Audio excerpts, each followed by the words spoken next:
Welcome back to the Ancestral Findings podcast. Same name problems are one of the biggest sources of bad trees. You find a record for a name that fits the right county and the right time period, you attach it, and then hints do the rest. A spouse appears, parents appear, children appear. In 5 minutes, a whole family is built.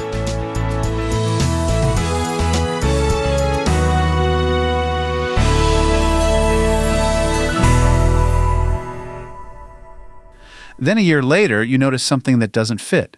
A second household with the same name, a land sale that conflicts with your person's location, a probate file that names different heirs. Now you're stuck trying to untangle a knot you didn't mean to tie. The best way to prevent this is to stop relying on single records to prove identity. Most identity problems are solved by building a pattern across time.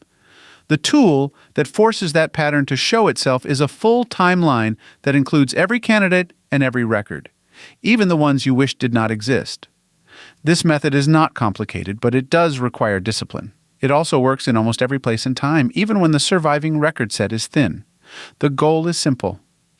You build two separate, internally consistent timelines that cannot belong to the same person, and you document why each record belongs where it belongs. Let's start with one clean research question. A timeline without a question turns into a pile of notes. You need a question that can be proved or disproved with evidence. A strong same-name question usually looks like this. Which John Smith married Mary Brown in Rowan County, North Carolina? Which William Johnson appears in the 1850 census household next to the Harris family? Is the man taxed in District 3 the same man who sold land on Cedar Creek? Keep it narrow. Make it something you can answer with records. You can always broaden later after identity is settled. Write the question in one sentence at the top of your notes. Every record you gather should serve that sentence. Let's create separate candidate identities immediately. As soon as you realize there are two or more people with the same name, split them into separate candidates before you attach another record. Give them temporary labels that do not assume a relationship. Use a location, a spouse name, a tax district, or any stable detail. John Smith of Beaver Creek. John Smith of Town Fork. John Smith with wife Nancy. John Smith taxed in District 2. If you only have John Smith A and John Smith B at first, that's fine. The important part is that you do not let records drift into one combined pile. This step sounds basic, but it prevents the most common mistake in same name cases, which is quietly merging two people before you even realize you did it. Let's build a record inventory before you start judging anything. Many people try to solve identity while they are still collecting. That creates a hidden bias. You start favoring the records that fit your early assumption and ignoring the ones that do not. Instead, make an inventory of record sets you plan to check. The inventory is your control system. It keeps you from stopping early because you found something that looks good. A strong inventory usually includes these categories: census records for every available year, tax lists, especially annual county lists if they exist, land records including deeds, mortgages, releases, and deeds of gift, court records such as minute books, order books, and civil case files, marriage records, bonds, consents, and returns, probate records, including wills, administrations, inventories, sales, settlements, guardianships, and loose packets, church registers, if the community had stable congregations, newspapers, especially legal notices and estate notices, military records, pension files, and local militia lists when relevant. Local compiled sources only as finding aids, never as final proof. As you work, you will adjust the inventory based on the place and time. Some counties have excellent deed books but missing tax years. Some places have no early civil marriage records but do have church registers. The inventory keeps you systematic. Let's build a timeline that is built for comparison. A same-name timeline is not one timeline. It is two or more timelines, side by side with unassigned records waiting to be placed. Use whatever tool you can maintain. A spreadsheet works well, but paper can work too if you keep it tidy. For each record entry, capture these fields in plain language: date of the record and date of the event if different. Exact place, down to township, district, creek, road, or church when stated. Record type and source details. What the record says, using the original names and spellings, all associated names mentioned in the record. A short note about which candidate it might fit and why without final assignment yet. The purpose of this structure is to make patterns visible. When the entries are consistent, the timeline reads like one person's life. When you have two people merged, the timeline will show contradictions and impossible overlaps. Let's use geography as your first filter, not your last. Same-name cases often collapse when you treat places real, not just a county name. Counties contain neighborhoods. In many eras, people stayed close to a cluster of roads, waterways, churches, and kin. Even in places with movement, people tended to move along predictable routes. When you find a deed, do not stop at the grantor and grantee. Copy the land description. If it mentions a creek, a ridge, a road, a church, or named neighbors, those are identity clues. When you find a tax record, note the district, precinct, or captain's company if present. Those terms often map to geography. When you find a census entry, pay attention to the pages around it. Those neighbors form a local network that often repeats across years. As your timeline grows, you'll see clusters. Candidate 1 will keep showing up tied to one area. Candidate 2 will keep showing up tied to another. That separation is often stronger than age estimates, which can drift. Let's treat land records as identity records, not just property records. Land records are powerful in same-name problems because they include repeated location details and repeated community names. Every time you read a deed, extract these details: where the land is, and any stated markers such as watercourses and roads, names of adjoining owners if given, names of witnesses, name of the clerk or justice who took the acknowledgement, whether the seller signs and how, whether a spouse releases dower, and what name is used, whether the deed is a sale, a gift, a partition, or a settlement. Then compare across deeds. One candidate might consistently sign with a full signature. The other might use a mark. One candidate might have a spouse whose name repeats in multiple releases. The other might have no spouse involved or a different spouse name. Also pay attention to deed patterns. Some people buy and sell frequently in small parcels. Others hold one tract for decades. Those patterns become a fingerprint when you line up dates. Let's use tax lists as your year-by-year spine. Tax lists are one of the most useful sources for same-name separation because they repeat and they show simultaneous presence.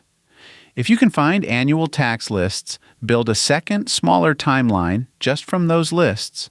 Put each candidate's tax entries in order, year by year. When two men with the same name appear in the same tax year, you have immediate evidence that there were two separate men living at the same time. That single fact can stop a lot of confusion. Tax lists can also separate candidates using these differences: district or precinct differences, land versus personal property differences, acreage changes that match deed activity, gaps that may suggest relocation, death, or a move out of county, neighbor clustering when the list is grouped by district. Some tax lists use qualifiers such as senior, junior, a middle initial, or a location name. Treat these as clues, not final proof. Clerks were not always consistent. Your timeline will test whether a qualifier stays stable over time. Let's reconstruct households across all censuses, not just one. A single census entry is a snapshot. It can mislead you. The real value comes when you reconstruct the same household across multiple years. For each candidate household, track these details across every available census.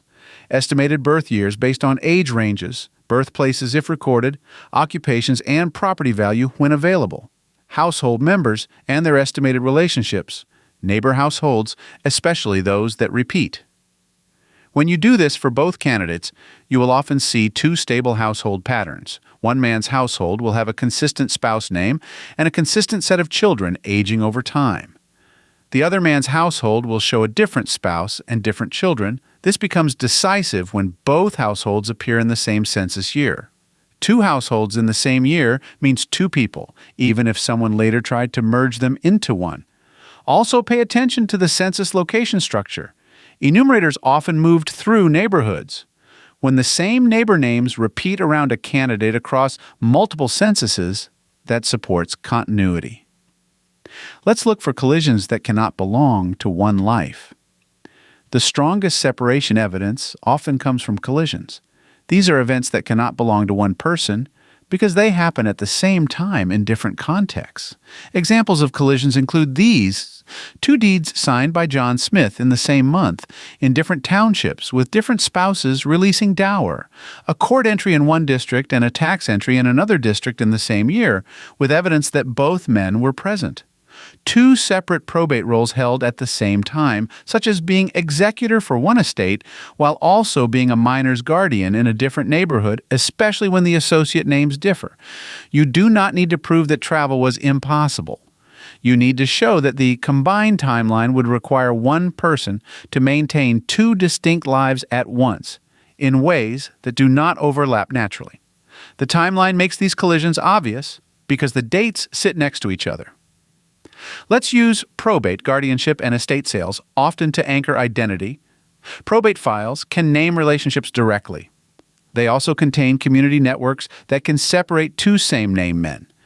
When you find a probate file for one candidate, extract these details: date of the will or administration, date proved, date of inventory, date of settlement, names of executors or administrators, names of bondsmen and sureties, names of appraisers, names of buyers at estate sales, because these are often neighbors or kin, names of heirs, and the exact relationship terms used, receipts signed by heirs, which can include signatures and residence clues.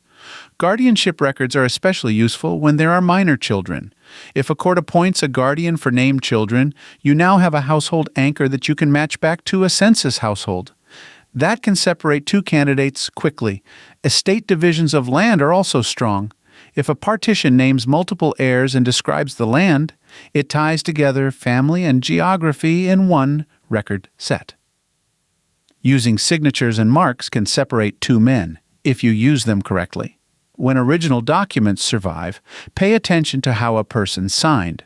Some men wrote a consistent signature. Some used a mark, sometimes an X, sometimes a more distinctive mark. Some signed in different ways at different times, especially if injury or illness affected writing. A signature is not automatic proof, but it is a useful piece when combined with other evidence. If one candidate consistently signs with a clear signature and the other consistently uses a mark, that supports separation. Also note that clerks sometimes wrote the name and then indicated his mark. The placement of the mark and the clerk's notation can help you judge whether the person wrote any part of the name. If you can gather multiple examples over time, you can compare them. This is one more pattern in the timeline. Let's use associates as a second name system.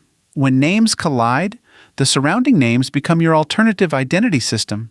In many records, the main person's name tells you almost nothing because both candidates share it. The witnesses, bondsmen, neighbors, and appraisers can tell you a lot because those networks usually differ. Start extracting associate names from records in your timeline. Witnesses on deeds, bondsmen on marriage bonds, sureties on court cases, neighbors from censuses, appraisers and buyers from estate sales, men who serve together on juries or road orders, church sponsors, elders, or meeting minutes when available. Then look for repetition. If the same two or three associates keep appearing with one candidate across time, you have a stable network. If the other candidate has a different stable network, you have separation evidence. This is especially useful when the main person's age is unclear or when the place names are vague. Now let's handle middle initials, senior and junior, with caution. Middle initials can help, but they can also mislead. Some clerks added initials to distinguish two men, and sometimes they guessed wrong. Senior and junior can mean father and son, but they can also mean older and younger men in a community with no relationship. Your timeline is the test. If John T. Smith appears consistently in multiple record sets and the associate network stays stable, then the initial likely belongs to one candidate.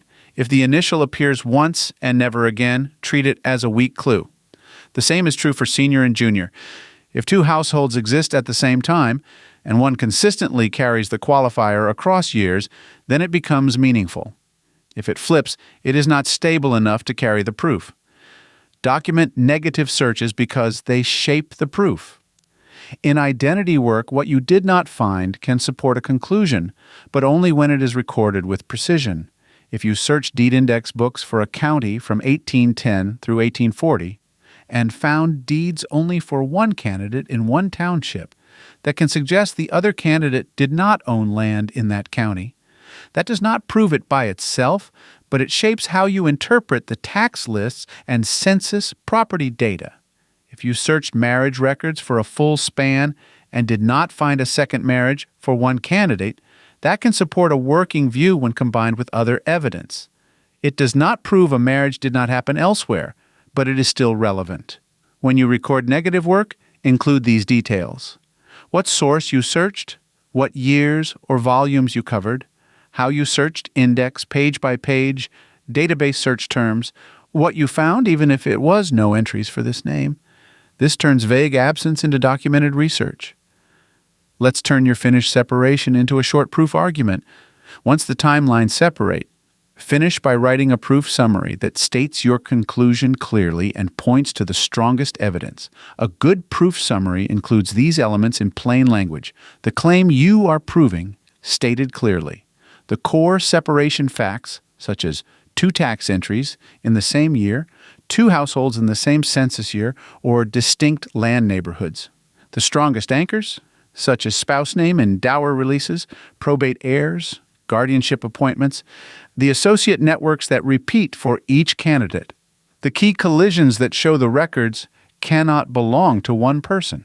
Keep the proof summary tight. The goal is to make your reasoning easy to review later and easy for someone else to follow. Here's a practical example of how the method works. Here is a common scenario, simplified, to show how the timeline discipline prevents a wrong attachment. You have 2 men named James Carter in the same county. In the 1840 census, there is a James Carter household near the Miller family and another James Carter household near the Hawkins family. Tax lists show 2 James Carter entries in 1842, one in District 1 and one in District 4. Deed records show a James Carter selling land on Pine Creek in 1845, with wife Elizabeth releasing dower, witnessed by Thomas Miller and Andrew Miller. Another deed shows a James Carter buying land on Cedar Branch in 1846, with wife Sarah releasing dower, witnessed by John Hawkins and Samuel Hawkins. Probate records show a James Carter estate in 1851, naming children that match the Pine Creek household and include receipts signed by a Thomas Miller. Now the separation is clear without needing a single perfect record that says, "This is James Carter number 1."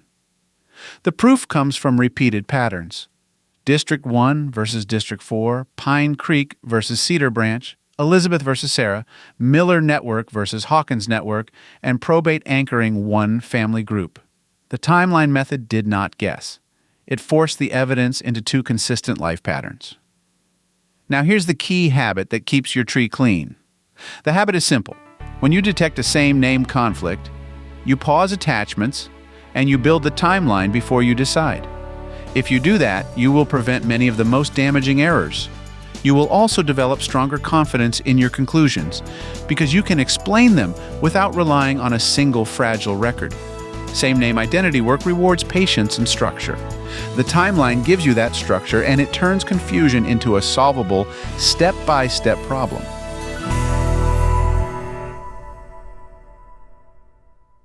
If you've got a hard-to-find ancestor you're stuck on, I'd love to hear about it. Just head over to ancestralfindings.com and click on Contact to send me a message. While you're there, take advantage of our free weekly genealogy lookups. Explore thousands of articles and enjoy hundreds of podcast episodes. We've been helping family history researchers since 1995. And if you're looking for even more, check out our Genealogy Gold Q&A series over on Patreon. Thanks for listening, and as always, happy searching.